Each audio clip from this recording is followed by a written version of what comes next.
L'attachement, c'est le lien affectif profond qui s'établit entre un bébé et la personne qui en prend généralement soin. La plupart des parents sont très attachés à leur nouveau-né.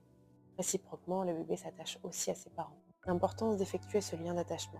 Selon John Bowlby, psychiatre et psychanalyste britannique, le système d'attachement a pour but de favoriser la proximité de l'enfant avec une ou des figures adultes afin d'obtenir un réconfort lui permettant de trouver un sentiment de sécurité interne face aux éventuels dangers de l'environnement.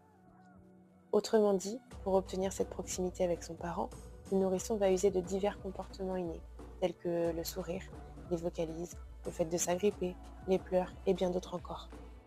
Le parent est alors dans l'interaction avec son bébé et lui répond par des gestes tendres, des mots rassurants et réconfortants, des encouragements et des sourires également. Répondre aux besoins de son tout petit, c'est lui donner confiance en vous, mais aussi en lui. L'amour, l'encouragement, la confiance lui permettront de se construire dans un environnement serein. Grâce à vos démonstrations affectives, votre bébé se sentira en sécurité pour explorer le monde qui l'entoure.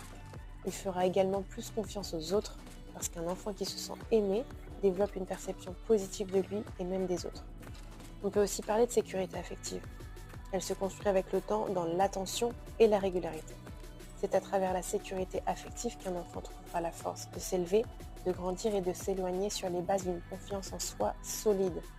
Un atout considérable pour ses futurs apprentissages et sa vie sociale. Il développera l'empathie et la coopération. Vous l'aurez compris, le lien d'attachement se crée dès la naissance et il est essentiel pour l'avenir de votre enfant. Un bébé qui n'a pas pu former ce lien étroit pourrait avoir plus tard des difficultés dans plusieurs sphères de sa vie, comme des difficultés dans ses relations avec son entourage personnel et professionnel. Ça fait déjà beaucoup de pression pour nos jeunes parents de se dire que dès le premier jour, nous construisons l'avenir de notre enfant. On doit découvrir, apprendre rapidement et surtout éviter l'erreur, puisque nous serons les premiers à nous punir psychologiquement de nos actes manqués ou mal faits. Heureusement, ce n'est pas la première chose à laquelle on pense quand le bébé pointe le bout de son nez. Nous avons le temps d'apprécier ces moments uniques, hors du temps, où rien ne pourrait nous perturber tellement le moment est intense. Mais, et oui, il y a encore une fois un mais, car rien n'est facile et prévisible dans la maternité, on apprend constamment. Il arrive que ce lien d'attachement ne se fasse pas. Pour certains, ça peut paraître fou, parce qu'encore une fois, le sujet est tabou, il fait mal et il suscite l'incompréhension. Comment on ne peut pas aimer son enfant? Comment on ne peut rien ressentir pour un si petit bébé? Comment on peut réagir de la sorte et faire subir ça à ce bébé qui n'a rien demandé? Eh bien malheureusement ça peut arriver, et c'est exactement ce qu'il ne faut pas dire à une jeune mère en souffrance. Et oui, on parle bel et bien d'une souffrance maternelle. Cette maman a certainement déjà pensé, rêvé son accouchement, ce moment tant attendu qui est la rencontre.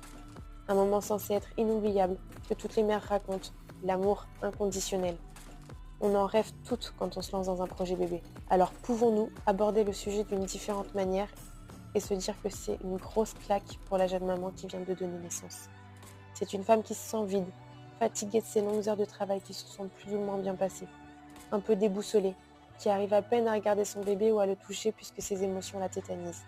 Elle se demande si elle va réussir à répondre à ses besoins, à le comprendre alors qu'elle ne le connaît pas, à l'aimer, à lui faire une place dans sa vie parce qu'elle est subitement terrorisée face à l'idée qu'elle ait de grandes responsabilités, que sa vie ne sera dès à présent plus jamais pareille, ou à comment elle va s'en sortir avec un deuxième enfant. C'est une angoisse qui envahit la mère subitement, et non seulement il faut gérer ce déni, mais aussi la culpabilité. Quel genre de mère je suis pour ne pas l'aimer? Je suis immonde, pas normale, je ne mérite pas d'avoir ce bébé. Pourquoi ça m'arrive à moi? Si je résume, la maman doit se remettre de ses 9 mois de grossesse, de ses longues heures de travail, de l'accouchement, de ses doutes et angoisses, du rejet pour son enfant, de sa profonde culpabilité, tout en s'occupant de son enfant qui est bel et bien là et qui a besoin de soins, d'alimentation et bien sûr d'affection. Alors quelles sont les raisons de ce lien qui ne se fait pas? Bébé peut être né prématurément ou malade. Il doit passer beaucoup de temps à l'hôpital et bénéficier de beaucoup de soins. Cette jeune maman doit faire le deuil de son bébé imaginaire. Tout au long de la grossesse, en tant que jeune parent, vous imaginez l'enfant dont vous rêvez. Vient la naissance, votre bébé devient alors réel, il est là dans vos bras, en bonne santé ou en mauvaise santé, avec ou sans malformation, sage ou agité. Mais il est là, dépendant de vous, de tout ce que vous aurez à lui donner. Et ce bébé n'est pas l'idéal. Il pleure, il vous fatigue, au début il ne vous sourit même pas. Il vous faut du temps pour le découvrir. Votre amour pour lui grandira de jour en jour et votre enfant réel va devenir irremplaçable. La jeune femme peut aussi traverser une dépression, un deuil, la toxicomanie, la pauvreté, l'isolement social, les violences conjugales ou des conflits dans un couple, des traumatismes liés à l'enfance, un manque d'amour ou un abandon. Comment faire face lorsqu'on traverse ce genre de situation? Alors il faut impérativement en parler et demander de l'aide avec son ou sa partenaire, un proche ou une personne de la famille pour votre bien-être et celui de votre bébé. Nous pourrons ainsi prendre soin de bébé le temps que votre situation se stabilise. L'enfant a certes besoin de sa mère, mais il a surtout besoin d'une présence réconfortante. Si cela perdure dans le temps, un accompagnement psychologique doit être envisagé. Il n'y a pas de honte à se faire aider. Selon moi, c'est même faire preuve d'intelligence.